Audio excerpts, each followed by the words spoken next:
Recevez le message intitulé Comment prier efficacement, expliqué par l'apôtre Aromain Osaï en français. Parce que vous possédez quelque chose d'assez précieux. Vous avez une relation avec Dieu et vous ne voudrez pas que quelque chose l'entache. Et c'est pour cela que parfois nous prions longtemps en langue, ou afin que nous soyons en mesure d'aller au-delà du poids naturel, du poids de la chair, afin que notre cœur devienne léger. Et donc, nous prions longtemps en esprit de sorte à ce que notre cœur puisse devenir assez léger dans la dimension spirituelle. Et cela fait que parfois, nous avons même besoin d'aller chercher des messages, soit des enseignements ou des prières d'hommes de Dieu qui sont déjà à une certaine dimension dans le règne spirituel, parce que leurs messages ou leurs prières en langue, par exemple, peuvent servir de thérapeutique pour notre esprit. Quand, par exemple, vous choisissez de jouer des musiques ou des adorations qui sont capables de guérir votre âme de blessures du monde, il y a également d'autres sortes de CD, d'accord, ou d'enregistrements, par exemple de messages ou de prières qui peuvent vous aider dans votre système de prière, dans votre vie de prière. Parce que la prière de certaines personnes peuvent aider votre vie de prière.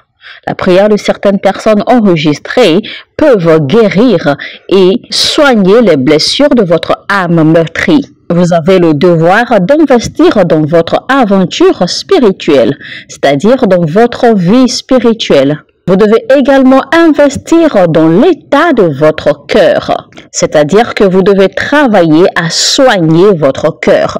Ce que vous ne comprenez pas, c'est que certains d'entre nous, d'accord, qui sommes déjà à ce niveau dans notre marche avec Dieu, ce n'est pas que nous ne sommes pas tentés par le péché, ce n'est pas que nous n'avons pas la capacité ou que nous sommes déjà au-delà ou au-dessus du péché, non. Parce que nous avons les yeux qui voient, nous avons les oreilles qui entendent, donc de façon indéniable, eh bien, nous sommes toujours en train à tomber dans le péché. Il y a des choses auxquelles nous assistons et notre chair tressaillit. Il y a des désirs que notre chair exprime également. Vu que nous ne sommes pas certains d'être en mesure de restaurer cette relation que nous avons bâtie avec Dieu, si jamais nous nous laissons aller à ces désirs, à ces plaisirs de la chair, eh bien, nous nous abstenons. Nous faisons très attention à ne pas fléchir, à ne pas tomber pour ces choses-là. Et donc, nous nous décidons de façon délibérée à ne pas aller vers ces choses-là, à fuir ces choses-là. Parce qu'en fait, vous avez le devoir, vous avez à faire le choix entre votre relation avec Dieu et vos désirs de ces choses du monde. Parce que si vous aimez Dieu véritablement, eh bien, vous allez être en mesure, vous serez capable de faire des choix en conséquence pour Dieu. Il y a certaines personnes qui ne considèrent pas tellement leur relation avec Dieu, qui ne pensent pas que leur relation avec Dieu est plus importante que toute chose dans ce monde. Et donc, parfois, ces gens facilement attristent le cœur de Dieu. Pourquoi? Parce qu'ils sont égoïstes, ils sont égocentriques. Leurs intérêts personnels comptent beaucoup plus pour eux. Alors que normalement, si tout ce que vous faites est pour plaire à Dieu, si dans tout ce que vous faites, dans votre quotidien, vous avez de la place pour Dieu, eh bien, vous serez en mesure de faire des choix de façon conséquente à cause de lui. Il y a deux choses dont vous avez besoin et également l'état de votre cœur vous permettra de pouvoir accéder aux choses du ciel. Je me rappelle que j'ai déjà enseigné sur les 13 postures du cœur humain, les différentes 13 postures du cœur humain.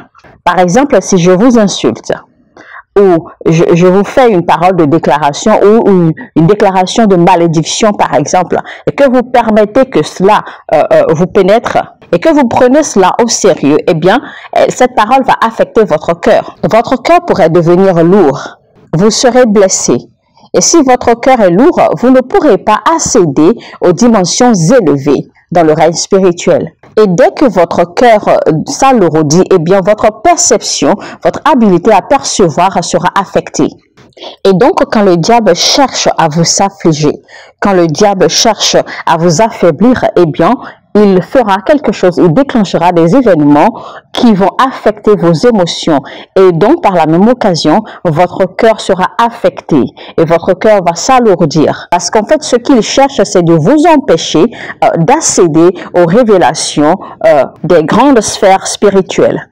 Et donc, c'est ce que le diable fait généralement. Le diable affecte votre cœur juste pour vous empêcher d'accéder au niveau supérieur dans le règne spirituel. Parce qu'en réalité, il nous faut un certain état de notre cœur pour nous permettre d'accéder aux dimensions élevées dans le règne spirituel. Parce que les secrets résident dans les hauts niveaux, dans les grandes dimensions spirituelles. Je vais alors vous apprendre comment positionner votre cœur. Parce qu'il est très important que vous fassiez attention aux activités quotidiennes autour de vous, les activités quotidiennes dans votre vie, pour ne pas permettre à ce que le diable affecte votre cœur par les événements qui toucheront vos émotions. Votre cœur a besoin d'être dans une posture bien déterminée, parce que votre cœur a besoin d'être léger si vous voulez vraiment marcher avec Dieu. Et donc, il arrivera des moments où vous aurez besoin de prier en esprit, de prier en langue longtemps afin de rendre votre cœur léger. Parfois, vous pouvez prier jusqu'à 30-45 minutes seulement en esprit, ou alors 1 heure jusqu'à 1h30 ou 2 heures de temps, vous priez en langue jusqu'à ce que votre cœur devienne léger. Je dois vous faire comprendre ceci. Si quelque chose ne touche pas votre cœur, votre vie ne peut pas changer, c'est-à-dire que cette chose ne pourra avoir aucun effet positif pour la transformation de votre vie. Mais est-ce que vous savez seulement que il arrive des moments où vous pouvez même prier jusqu'à 3 heures de temps alors que votre cœur n'est même pas là. Vous priez, vous dites que vous êtes en train de prier, mais votre cœur n'y est pas.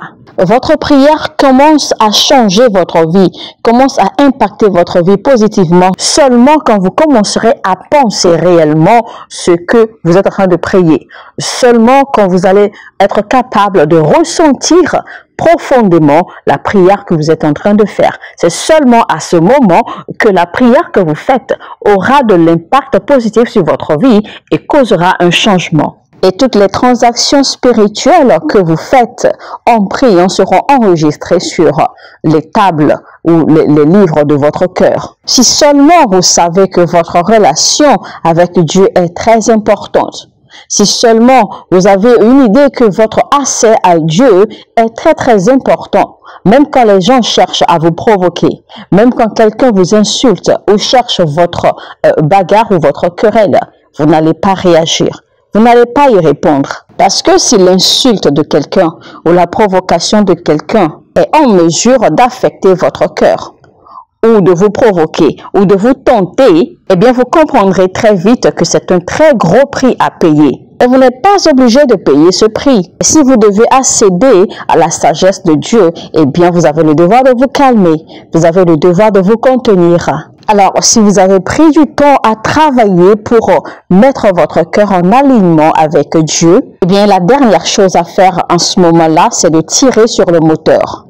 Et j'entends par tirer sur le moteur, prier en esprit. Et il existe 2 façons de prier. Premièrement, vous pouvez prier avec la compréhension, ou en d'autres termes, prier avec l'intelligence. Et deuxième façon, vous pouvez également prier avec votre esprit. Une fois que vous avez atteint l'alignement et quand vous commencez à tirer sur le moteur, c'est-à-dire prier en esprit, vous devez déterminer un but précis pour lequel vous êtes en train de prier. Et votre but principal ici, peu importe ce qui se passe autour de vous, peu importe vos besoins, eh bien c'est d'assurer l'attention de Dieu. Et donc vous priez vos intentions en parlant en langue. Vous priez vos motifs, vos déterminations, vos besoins, vous les priez en priant en langue. Et tant que votre cœur est assez léger, eh bien, un vent de l'Éternel soufflera sur vous, de la même façon que le vent de l'Éternel a soufflé et a emporté Élie. Ce même vent soufflera sur vous et élèvera votre esprit. Et votre esprit pourra s'élever facilement dans les lieux spirituels, dans les dimensions élevées du règne spirituel. Personnellement, c'est ainsi que je me déplace dans le règne spirituel maintenant. Alors, et chaque fois que je dois voyager, qu'est-ce que je fais? Je touche toujours ma voiture en avance et je déclare sur ma voiture que cette voiture m'amènera à destination à coup sûr. Donc, je prends toutes mes précautions dans le règne spirituel. Je fais mes enquêtes dans le règne spirituel. Je m'assure que la route est bonne. Je m'assure que la voie est claire. Et je m'assure que le véhicule que je m'en vais utiliser également est assez bon pour m'amener à destination. Alors donc, comme je le disais, l'Éternel enverra son vent. Ce vent soufflera sur vous et emportera votre esprit, détachera votre esprit. Et là, vous allez pouvoir pénétrer dans les dimensions élevées dans le règne spirituel. Et là, vous commencerez à voir. Vous aurez des révélations. Vous verrez alors des choses depuis le règne céleste. Vous devez avoir la conscience et comprendre que votre cœur est une plateforme que Dieu cherche, une plateforme sur laquelle Dieu cherche à se déposer. Dieu cherche à atterrir. Dieu cherche à résider sur cette plateforme qui est votre cœur.